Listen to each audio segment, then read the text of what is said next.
오늘 하나님께서 우리에게 주시는 말씀은 누가복음 2장 21절에서 24절까지의 말씀입니다.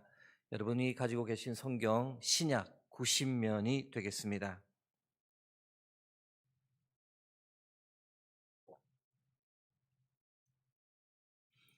누가복음 2장 21절에서 24절까지의 말씀 교독하겠습니다. 할례할 8일이 되매 그 이름을 예수라 하니 곧 잉태하기 전에 천사가 일컬은 바라라.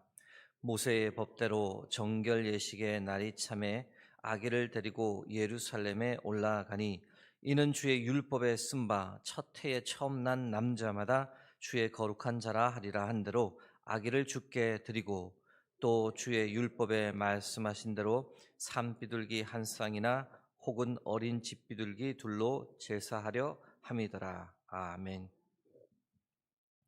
네, 오늘은 왜 이때 오셨는가라는 제의 말씀을 나누겠습니다. 21절 말씀 다시 보겠습니다. 할례할 8일이 되매 그 이름을 예수라 하니 곧 잉태하기 전에 천사가 일컬은 바라라. 할례는 창세기 17장 2절 말씀에 의해서 행해지는데요. 너희의 대대로 모든 남자는 집에서 난 자나 또는 너희 자손이 아니라 이방 사람에게서 돈으로 산 자를 막론하고 난 지 8일 만에 할례를 받을 것이라. 이 말씀에 의해 할례 의식이 랍비에 의해 거행됩니다. 할례 의식 중에 랍비는 이 아이를 위해 기도하는 시간을 가지는데 그때 처음으로 이 아이의 이름을 부르며 기도합니다. 이 말은 할례 의식 전에 이 아이의 이름이 결정되어야 한다라는 것을 뜻합니다. 할례 의식은 유대인에게 가장 중요한 종교 의식 중 하나입니다. 마리아와 요셉은 할례 전에 이 아기의 이름을 천사의 말대로 예수로 결정했고 생후 8일에 아기 예수가 할례를 받도록 했습니다. 이어지는 누가복음 2장 22절에서 23절까지의 말씀 보겠습니다. 모세의 법대로 정결 예식의 날이 참에 아기를 데리고 예루살렘에 올라가니 이는 주의 율법에 쓴 바 첫 해에 처음 난 남자마다 주의 거룩한 자라 하리라 한 대로 아기를 주께 드리고 22절에 이 모세의 법대로 정결 예식의 날이 찼다라는 문구가 있습니다. 출산한 지 40일이 지났다라는 것을 의미합니다. 모세의 법이라는 것은 레위기 말씀을 가리키는 건데 레위기 12장 1절에서 3절까지의 말씀 읽어드립니다. 여호와께서 모세에게 말씀하여 이르시되 이스라엘 자손에게 말하여 이르라. 여인이 임신하여 남자를 낳으면 그는 이레 동안 부정하리니 곧 월경할 때와 같이 부정할 것이며 여덟째 날에는 그 아이의 포피를 벨 것이요. 8일째에 할례를 하는 이유를 잘 설명합니다. 하혈을 하면 여성이 7일 동안은 부정하다고 보았기에 8일째에 할례를 하는 것을 알 수 있습니다. 이어서 레위기 12장 4절에서 5절까지의 말씀을 보겠습니다. 그 여인은 아직도 33일을 지내야 산혈이 깨끗하리니 정결하는 기한이 차기 전에는 성물을 만지지도 말며 성소에 들어가지도 말 것이며, 이 말씀만 보니 앞에 7일에 더해서 33일을 계산을 하니 40일이 이 정결하게 되는 기한이다라는 것을 알 수 있습니다. 5절 말씀을 계속 보시면 여자를 낳으면 여자의 경우에는 또 다르게 계산하는 것인데요. 그는 2일에 동안 부정하리니 14일을 부정한 기간으로 봅니다. 월경할 때와 같을 것이며 산혈이 깨끗하게 되면 66일을 지내야 할지니라. 14일과 66일을 합치면 80일이 되는 거죠. 남자아이를 낳았을 때는 40일, 여자아이를 낳았을 때는 2배, 80일을 정결 기한으로 봅니다.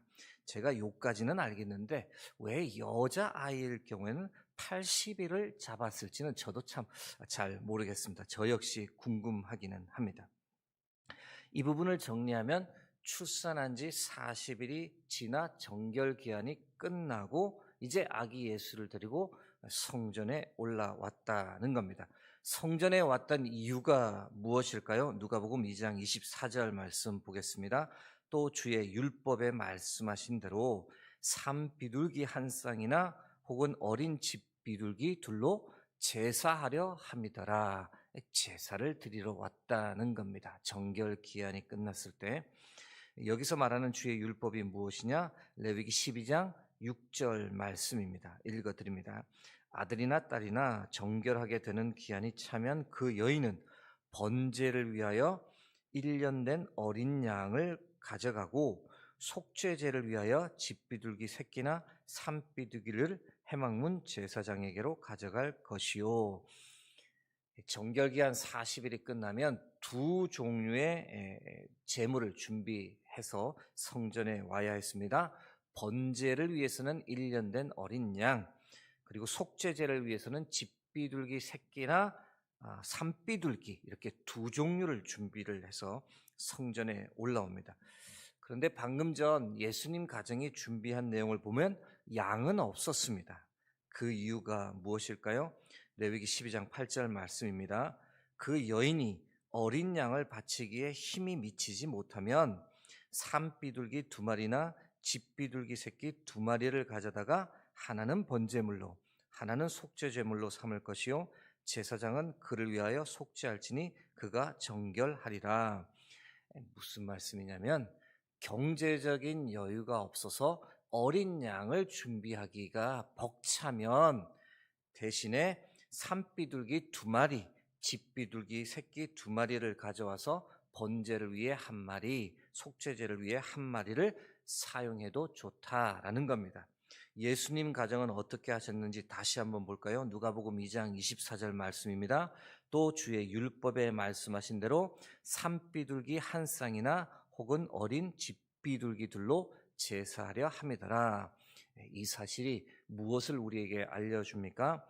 양을 번제로 준비할 만큼 예수님 가정이 그렇게 경제적으로 여유 있는 집은 아니었다라는 겁니다. 서민적인 삶을 사시고 계셨다라는 것을 우리에게 알려줍니다. 그럼 이제부터 오늘 설교 제목처럼 왜 이때 오셨는가라는 질문에 답해 보고자 합니다.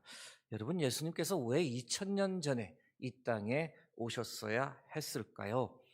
질문을 달리하면 다른 시대에 오실 수도 있지 않습니까? 그 전에 오시든지 아니면 그 이후에 오셔도 좋지 않은가? 왜 꼭 그때였는가? 갈라디아서 4장 4절에서 5절까지의 말씀 읽어드립니다. 때가 참에 하나님이 그 아들을 보내사 여자에게서 나게 하시고 율법 아래에 나게 하신 것은 율법 아래에 있는 자들을 속량하시고 우리로 아들의 명분을 얻게 하려 하심이라. 바울은 예수 그리스도의 오심을 때가 찼다, 바로 그때 오셨어야 했다, 기가 막힌, 다소 속된 말로 말씀드리면 기가 막힌 타이밍에 오셨다라고 말씀하는 겁니다. 여러분, 어떤 면에서 예수님께서 오신 그 시기가 가장 적절한 시기이었을까요? 첫 번째 이유는 그 당시 헬라어를 국제어로 사용하던 시기였는데 그 시기를 하나님께서 원하셨던 겁니다. 심지어는 그래서 신약 성경도 헬라어로 쓰였을 정도로 헬라어는 예수님 당시의 국제 공용어였습니다. 헬라어가 자리를 잡기 전에는 소통에 많은 문제가 있었습니다. 모든 나라마다 다른 언어를 사용했기 때문입니다. 헬라어 주전 4세기 때부터 국제 언어로 자리를 잡기 시작했는데 알렉산더 대왕 덕분입니다. 정복 활동을 넓히면서 자신의 영토 안에서 통일된 언어가 필요했던 거죠. 그래서 등장한 언어가 바로 코인의 그리스어, 지금 우리가 헬라어라고 부르는 언어가 자연스럽게 소통 언어로 등장했습니다. 처음 시작한 것은 군대에서 다른 지역에서 온 사람들이 서로 소통하기 위해서 사용했던 언어입니다. 이후 시간이 흘러서 로마 제국이 등장했는데 로마 제국은 자신들의 언어인 라틴어가 있었지만 이미 국제 공용어로 자리 잡은 헬라어를 더 선호했습니다. 그래서 주후 5세기까지 이 지중해를 둘러싼 나라들이 국제어로 사용했던 것이 헬라어였습니다. 오늘날의 영어와 같다라고 이해하시면 됩니다. 하나님은 이때를 사용하셨던 겁니다. 예수 그리스도의 탄생을 통한 하나님의 복음이 온 땅에 전파되기 위해 헬라어가 국제어로 사용되던 이때가 가장 적기라고 보셨던 겁니다. 왜 이때 오셨는가? 두 번째는 로마를 사용하기 원하셨습니다. 로마의 평화 시대를 하나님은 사용하기 가장 좋은 적기라고 보셨던 겁니다. 로마를 제국이라 부를 수 있는 이 첫 출발은 주전 27년으로 봅니다. 옥타비아누스 황제가 등극하면서 이 팍스 로마나 로마의 평화 시대가 시작되었는데, 그 이후 로마가 최대 영토에 이를 때가 주후 117년이었습니다. 하나님은 이때를 주목하셨던 겁니다. 이때가 복음이 확장되기에 가장 적합한 시기로 보셨던 겁니다. 로마의 교통 시스템을 적극적으로 활용하셨습니다. 로마는 주전 300년부터 로마의 확장을 꾀하며 로마 가도, 즉 길을 닦아 떠냈는데요. 군대의 원활하고 빠른 이동을 위한 목적이었습니다. 이후 로마가 제국으로 성장하면서 그 길은 지중해를 둘러싸고 있는 모든 나라를 합치면 무려 85,300km에 달할 정도입니다. 그 길이 영국까지 이어졌습니다. 그래서 나온 말이 바로 모든 길은 로마로 통한다라는 말입니다. 로마 시대만큼 국제적으로 교통이 발달하고 물류 이동이 쉽게 일어나고 사람들이 쉽게 이동할 수 있는 시대는 고대에 없었습니다. 하나님은 복음이 전파되기 위한 최고의 시대로 이 팍스 로마나를 선택하셨던 겁니다. 평화 시대를 맞이한 로마를 통해, 그들이 닦아놓은 로마 가도를 통해 복음이 세계에 전파되기 가장 좋은 시대라고 하나님은 선택하셨던 겁니다. 왜 예수님은 이때 오셨는가? 흩어져 있던 디아스포라 유대인을 사용하기에 가장 좋다라고 하나님께서 보셨습니다. 유대는 나라를 잃어버리고 온 땅에 흩어져 살았습니다. 이들이 얼마나 많은 곳에 흩어져 살았는지를 잘 보여주는 본문이 바로 사도행전 2장입니다. 오순절 성령 강림 사건 때의 일인데, 어디로부터 유대인들이 예루살렘까지 왔는지를 보여주는 본문입니다. 사도행전 2장 9절에서 11절 말씀입니다. 우리는 바데인과 메데인과 엘람인과 또 메소보다미아, 유대와 갑바도기아, 본도와 아시아, 부르기아와 밤벨리아와 애굽과 및 구레네에 가까운 리비아 여러 지방에 사는 사람들과 로마로부터 온 나그네 곧 유대인과 유대교에 들어온 사람들과 그레데인과 아라비아인들이라. 우리가 다 우리의 각 언어로 하나님의 큰 일을 말함을 듣는도다 하고, 얼마나 많은 유대인들이 이미 온 땅에 흩어져 살았는지를 보여주는 본문입니다. 하나님은 당시 이렇게 흩어져 살았던 유대인 마을을 복음의 전초 기지로 사용하시기 원하셨습니다. 이런 이유 때문에 바울이나 복음 전도자들은 어디를 가든지 가장 먼저 유대인 회당에서, 유대인 마을에서 복음을 전했던 겁니다. 하나님은 이때를 기다리셨고 사용하셨습니다. 왜 예수님은 이때 오셨는가? 성전을 사용하기 원하셨기 때문에 예수님은 이때 오셨다라고 말씀드릴 수 있습니다. 하나님은 헤롯 대왕에 의해 크고 화려하게 재건축되었던 성전이 존재하던 시대를 사용하셨습니다. 성전은 주전 20년경부터 헤롯 대왕이 짓기 시작했습니다. 하나님은 이때를 예수님 오시기에 가장 최적기로 보셨던 거죠. 왜냐하면 성공이 완공되면 그때부터 온 땅에 흩어졌던 유대인들이 더 열심히 절기를 지키기 위해 예루살렘에 몰려들 것이 너무도 자명했기 때문입니다. 온 땅에 흩어졌던 유대인들이 예루살렘으로 다시 모이도록 하는데 가장 좋은 방법은 성전이었습니다.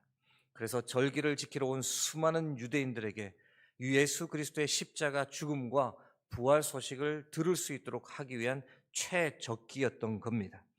성전이 파괴되기 전, 즉 주후 70년 전에 예수님께서 이 땅에 꼭 오셔야만 했던 이유가 바로 여기에 있습니다. 이제 말씀을 맺고자 합니다. 하나님께서 정하신 예수님의 탄생 시기는 결코 우연이 아니었습니다. 예수 그리스도 생명의 복음이 가장 신속하게, 가장 폭넓게, 가장 안전하게 전 세계로 퍼질 수 있는 시기가 바로 그때였던 겁니다. 그때가 바로 때가 찼던 시기였습니다. 어떤 면에서 달리 생각하면 하나님께서 그 역사를 사용하셨다라고 볼 수도 있지만, 좀 더 정확히 말씀드리면 하나님께서는 그렇게 되도록 모든 역사를 주관하고 끌고 가셨다고 믿으시기 바랍니다. 헬라어가 국제어가 되도록 한 것, 로마 제국이 일어날 수 있도록 한 것, 유대인들이 온 땅에 흩어져 살도록 한 것, 헤롯 대왕을 통해 성전을 짓도록 한 것, 이 모든 것이 어떤 면에서는 하나님의 전적인 주권에 의해 이루어진 겁니다. 여러분, 하나님은 역사의 주관자이십니다. 역사를 이끌어가는 것은 인간이 아니라 우리 하나님이신 줄 믿으시기 바랍니다. 오늘날 세계도, 우리나라 대한민국도 하나님께서 이끌어 가시는 줄 믿습니다. 그 믿음 가지고 흔들리지 말고 오늘도 주와 동행하며 승리하시길 주의 이름으로 축복합니다. 함께 기도하겠습니다. 오늘도 우리에게 생명의 말씀, 귀한 말씀 허락해 주시고 우리가 흔들리지 않도록 말씀으로 붙잡아 주심을 감사합니다.